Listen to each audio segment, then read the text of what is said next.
오늘 로마서 1장 17절 말씀을 두 부분으로 나눠서 좀 같이 생각해 보도록 하겠습니다.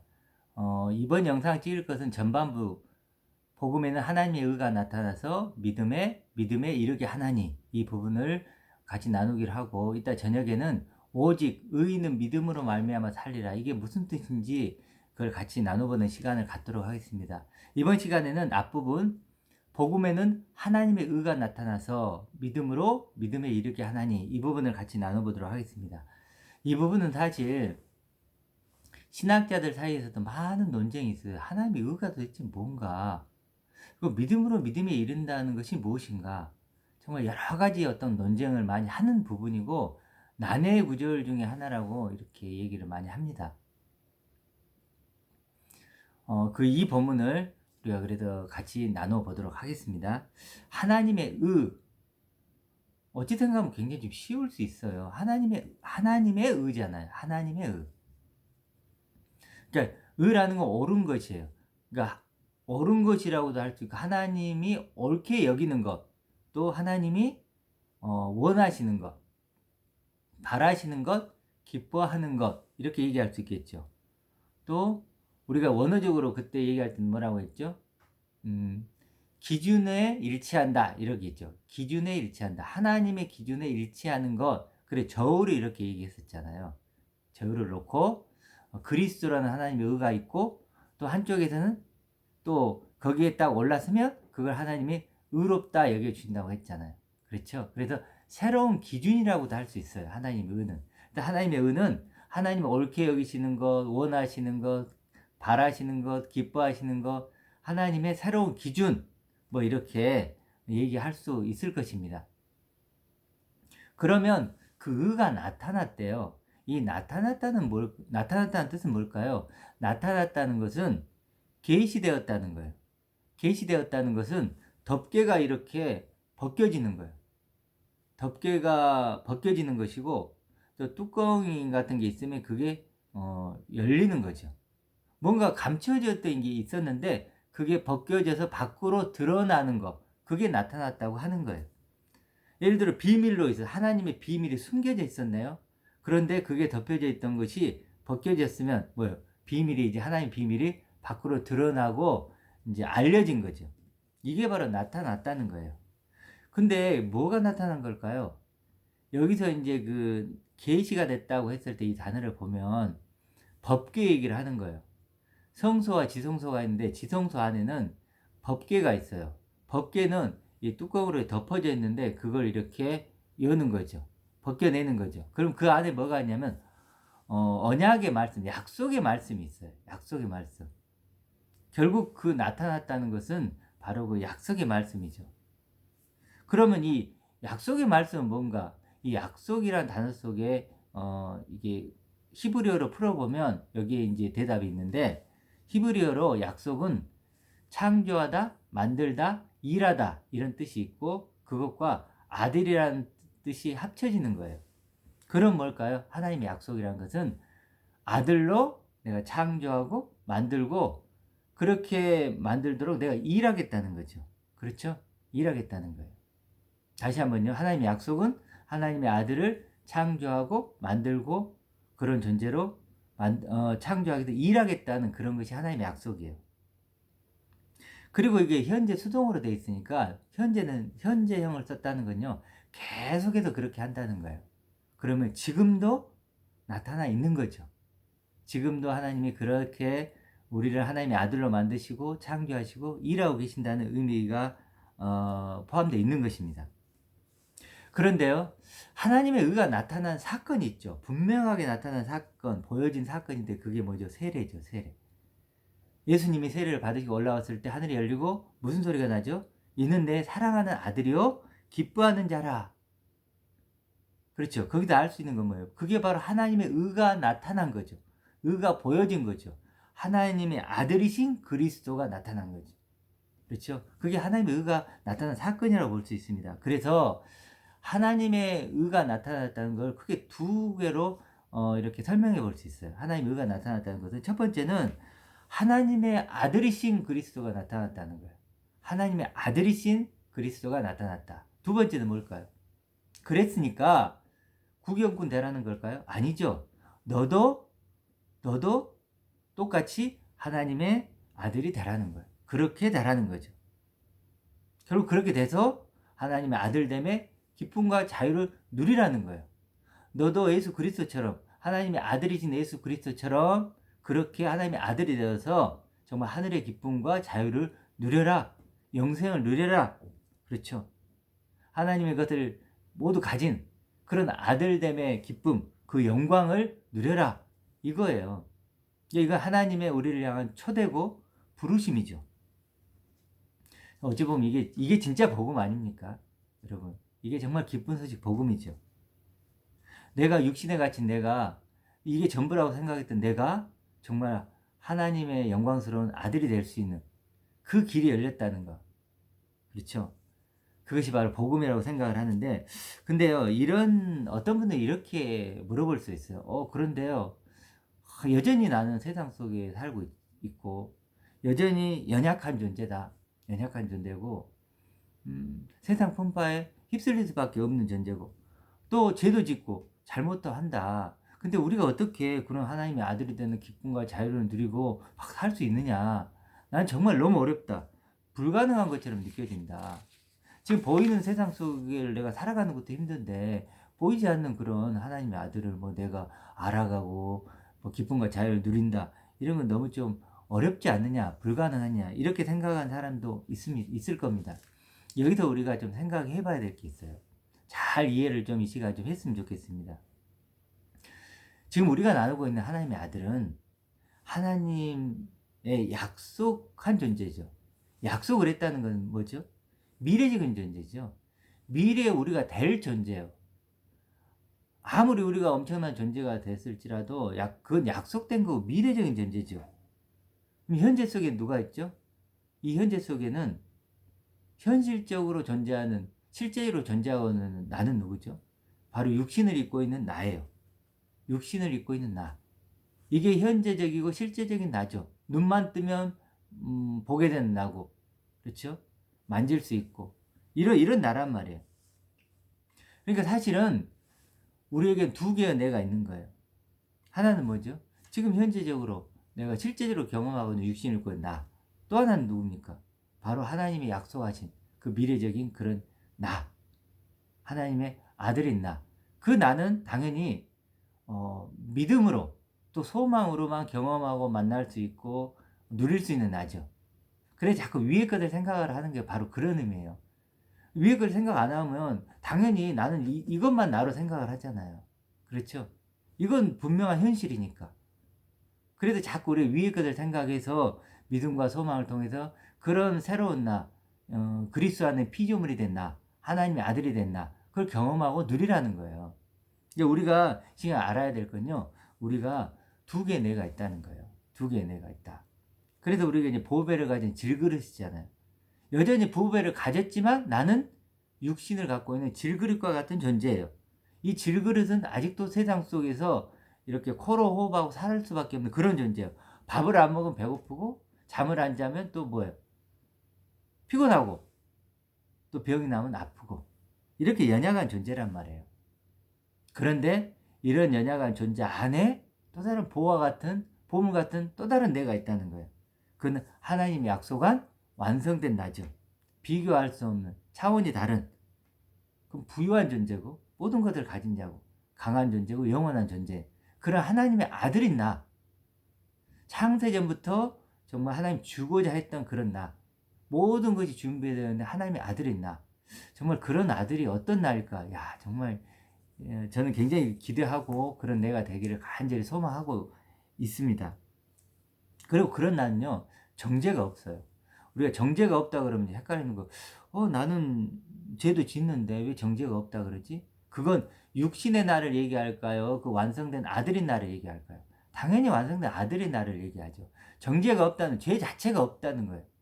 존재 자체가 죄하고는 상관이 없는 존재라는 거예요. 그런 존재는 누구예요? 육신을 입은 난가요? 아니죠. 난 여전히 잘못을 할 수 있고 어떤 육신적인 죄도 지을 수 있는 존재죠. 그런데 뭐예요? 어떤 존재가 죄가 없다는 거죠? 바로 그리스도 안에는 새로운 피조물이 된 나, 그런 나는, 그 나는 이미 하나님의 완성품이고 하나님의 능력으로 뭐요? 능력으로만 만들어질 수 있고 줄 수 있는 존재예요. 그런 존재는 이미 죄와 상관이 없는 존재가 되어 버린, 그런 정죄할 수 없는 그런 존재라는 거예요. 좀 이해가 되시죠? 그래서 우리가 이 두 개의 나를 구분할 수 있어요. 항상 둘 관계에는 뭐예요? 충돌이 있죠. 부딪힘이 있을 수 있죠. 끊임없이 또 나는 육신의, 세상은 육신의 나로 살고 싶은 마음이 있을 거고, 또 뭐 한쪽에서는 또 새로운 나로 살고 싶은 두 마음이 있겠죠. 그래서 바울이 이런 얘기를 합니다. 겉사람은 후패하나 속사람은 날로 새롭다, 이런 표현을 쓰죠. 그 겉사람이 누굽니까? 바로 이 육신이잖아요. 이 육신은 점점 늙어가겠죠. 병들고 가고 결국 죽게 되겠죠. 그렇죠? 그럼 속사람인 나는 어떻게 돼요? 하나님의 약속한 미래적인 나는 더욱더 날로 새로워지는 거예요. 시간이 지날수록 더 기쁨이 넘치고 자유함이 넘치고 하나님의 알아가는 기쁨, 하나님의 자녀가 되는 기쁨이 더욱더 넘칠 수 있다는 것입니다. 그래서 항상 이렇게 두 가지로 두 개의 나로 이렇게 나를 바라볼 수 있는 저희가 좀 돼야 된다는 것입니다. 그러면 이제 이런 혼란들이 조금 사라질 거라고 생각을 해요. 자, 그럼 그 다음으로 이제 가볼게요. 믿음으로 믿음에 이른다. 이제 이 얘기를 좀 해야 되는데, 먼저 이제 하나님의 약속에 대해서 아까 무슨 얘기를 했죠?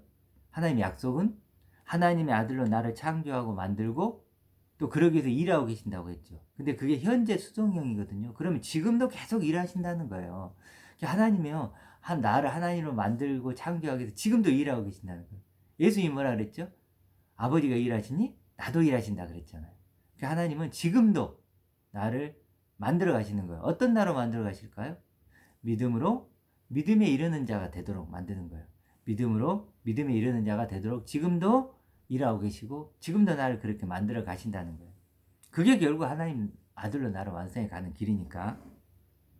그래서 이제 믿음으로 믿음에 이른다는 얘기를 좀 해봐야 되는데, 앞에 믿음으로에 그 나오는 전치사가 붙는데 그게 뭐냐면 에크라는 전치사고, 뒤에 붙는 믿음에 붙는 전치사는 에이스예요.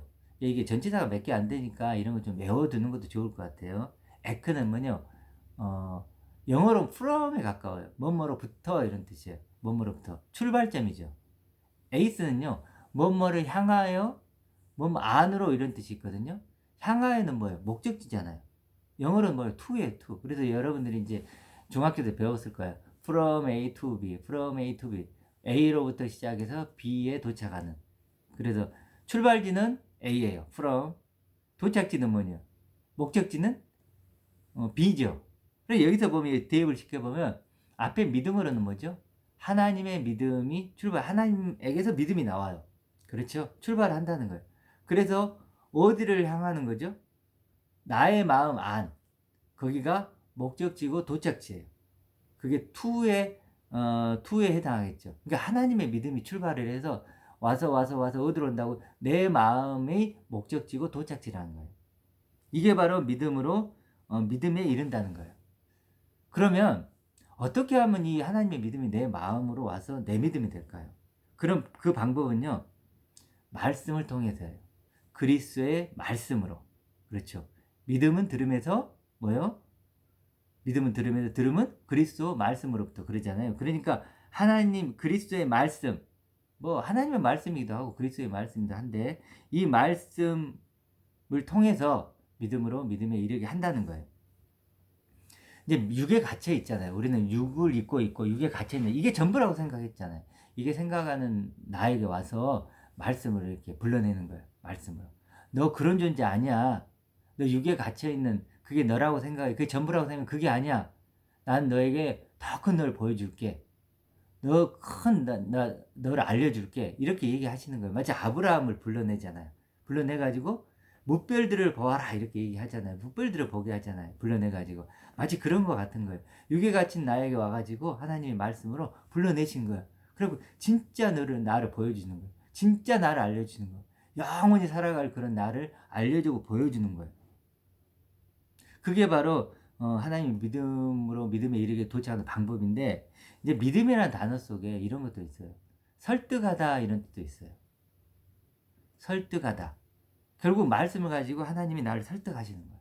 계속해서 말씀을 넌 너의 아들이고 모든 걸 가진 자고 뭐 이렇게 계속 설득을 하시겠죠. 근데 처음에는 어때요? 처음에는 그게 무슨 말인지도 모르고 막 그러다가 점점 더 듣고 하다 보면 설득이 되는 거예요.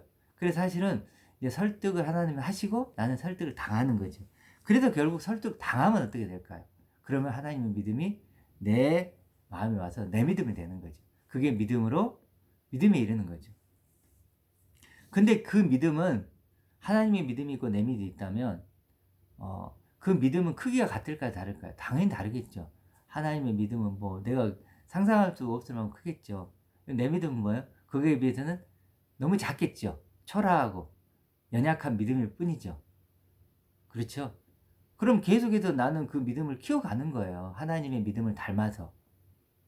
물론 내가 죽기까지 죽는 순간까지도 하나님의 믿음에 내가 이르지 못하겠죠. 그렇지만 크기는 다르겠죠. 그렇지만 뭐는 같다? 믿음의 내용물은 동일하다. 내용물은 동일하다. 우리가 그걸 좀 이해를 해야 돼요. 그래서 믿음으로 믿음에 이르지만 하나님의 믿음과 나의 믿음은 크기는 분명히 비교할 수 없을 만큼 차이가 나지만 믿음의 종류는 동일하다. 그래서 우리가 베드로후서 1장 1절에 뭐라 그랬죠? 하나님의 의에 힘입어 동일한 보배로 믿음 그랬잖아요.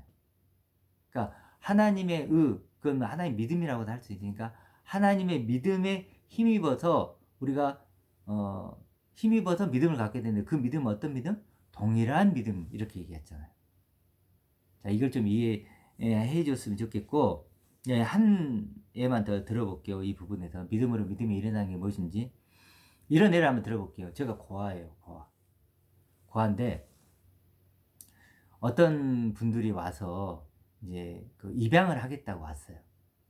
입양을 하겠다고 쭉 둘러보는데 나를 보면서 선택하고 결정을 하는 거예요. 저 아이로 내가 입양할게요. 저 아이를 내 아들로 입양할게요. 그리고 선택하고 결정을 한 거예요. 그분들이 나를 뭐요? 선택하고 결정하고 그분들이 그래도 입양을 했으면 그렇게 저 아이를 할게요 하면 어떤 그 말씀이 뭐가 포함돼요? 이제 저 아이를 내 아이로 믿는 거죠. 저 아이는 내 아들이야라고 믿는 거죠. 그렇죠? 나는 그럼 어떻게 해요? 고아인 내 입장에서는 이제 그분들이 그렇게 나를 아들로 믿잖아요. 그것에 힘입어서 나도 나를 뭐요? 그분들의 아들로 믿는 거죠. 그분들의 믿음에 힘입어서 나도 나를 그렇게 믿는 거예요. 똑같은 거죠. 믿음으로 믿음에 일어나는 것도 하나님이 먼저 나를 아들로 완성된 아들로 모든 걸 가진 아들로 빛나고 영광스러운 아들로 뭐요? 믿어주신 거예요. 여겨주신 거예요. 받아주신 거예요. 선택하기로 결정하신 거예요. 그렇죠? 그렇게 하나님이 믿어주시니까 나는 그 믿음에 힘입어서 나도 나를 그렇게 믿는 거예요. 내가 이 육신을 입고 내가 어떤 근거로 나를 그렇게 뭐 하나님의 아들이니 뭐 영생이니 이런 얘기를 감히 어떻게 할 수 있겠어요? 나를 보면 연약하고 부족하고 여전히 정말 잘못도 하고 이런 난데 감히 그런 얘기를 할 수가 없죠. 근데 그렇게 내가 이렇게 믿음의 고백을 할 수 있는 유일한 근거는 뭔가요? 하나님의 믿음 때문이에요. 하나님의 말씀 때문이에요. 그 말씀을 내가 믿기 때문에 받아들이기 때문에 나도 믿음의 고백을 할 수 있는 거예요. 그 입양을 하시는 그 두 분들이 나를 아들로 믿어주기 때문에 그것에 힘입어서 내가 아들로 고백하는 거하고 같은 것입니다. 자, 그런데 그분들이 나를 입양을 했잖아요. 그럼 내가 입양하는 순간 그 아들의 어떤 그 가치를 누리고 기쁨이 나올까요? 기분은 좋겠죠. 이제 뭔가 입양이 됐으니까. 그렇지만 막연할 것 같아요. 하나님, 그분들의 아들이 된다는 게 뭐지? 굉장히 막연하겠죠. 근데 이제 자기 집에 가요. 그 집을 이제 그 이제 부모님이 됐으니까 엄마 아빠를 따라서 이제 가는 거예요. 그럼 어때요? 집에 들어가면 이런 집에 사시는구나. 또 이제 밥을 차려주면 밥도 먹고 또 이제 침대에 가 자고 그런 식으로 사랑을 받는 거죠. 그러면서 뭘 느끼는 거예요? 그분들의 아들됨의 기쁨과 자유를 누리는 거예요. 기쁨과 자유를. 시간이 흐르면서 그걸 느끼는 거죠. 이 과정이 필요하다는 거예요. 과정. 우리도 믿음으로 믿음에 이를 때 그렇죠. 그러니까 하나님의 아들됨의 그 자유 기쁨과 자유를 누리는 것은 과정이 필요하다는 거예요. 씨가 뿌려져서 그게 자라는 것처럼 하나님의 아들이라는 씨가 내게 뿌려져서 자라는 거예요. 그런 과정들이 있는 거죠. 그러면서 비바람도 맞고 갈등도 하고 이게 맞는가 틀린가 뭐 고민도 해 보고 뭐 그런 과정 속에서 뭐예요? 점점 인제 자라는 거예요. 그러면서 이렇게 하나님의 아들의 가치를 발견을 하고 그 기쁨과 자유를 누리는 그런 자리를 점점 이렇게 나아가는 거죠. 저 같은 경우도 마찬가지예요. 저도 인제 하나님의 아들 믿는다는 건 구원받는 건 하나님의 아들이 되는구나 이런 걸 인제 점점 알아가면서 그럼 하나님의 아들이 된다는 게 뭐지? 근데 너무 막연하고 답답한 거예요. 그게 뭔지를 잘 모르겠는 거예요. 내가 아들이 됐다는 건 알겠는데 '아들이 된 내가 얼마짜리지?' 이걸 잘 모르겠는 거예요. 내가 얼마짜리고 얼마나 가치 있는가를 모르겠는 거예요. 그러다가 계속 이제 하나님과의 영적인 교제를 하고 말씀을 보고 기도를 하고 이러면서 뭐 점점점 이렇게 알아가는 거예요. 인제 뭔가 점점 보이는 거예요. 보이고 들리고 이제 조금씩 느껴지고 이렇게 인제 되어 가는 거예요. 그게 뭐라고요? 믿음으로 믿음에 이르는 과정이라고 할 수 있습니다. 이건 그래도 그런 믿음으로 에서 믿음으로 가는 그게 뭐예요? 그 길이 생명길이죠. 예수님이 우리를 위해 열어 놓으신 그 생명길. 그 길을 걸어가는 거예요. 그러면 점점 하나님의 아들이라는 게 이렇게 가치가 있구나. 정말 하나님의 능력으로만 줄 수 있는 그런 놀라운 존재구나. 그런 걸 알아가는 거죠. 그렇죠? 그렇게 하나님의 아들이 되어 가는 거 이게 뭐죠? 복음이죠. 기쁜 소식이죠. 이거보다 더 큰 기쁜 소식이 있습니까? 육신을 입고 있는 나. 정말 이런 정말 아무것도 아닌 흙덩이에 불과한 내가 영원한 하나님의 아들이 된다는 이거보다 기쁜 소식이 어디 있습니까? 우리가 예수님처럼 그리스도와 함께 영원히 하나님의 아들이 된다는 이 기쁨. 정말 이게 복음이라고 생각합니다. 그리고 우리가 더욱더 이런 정말 믿음에 이르는 그런 길을 걸어갔으면 좋겠습니다.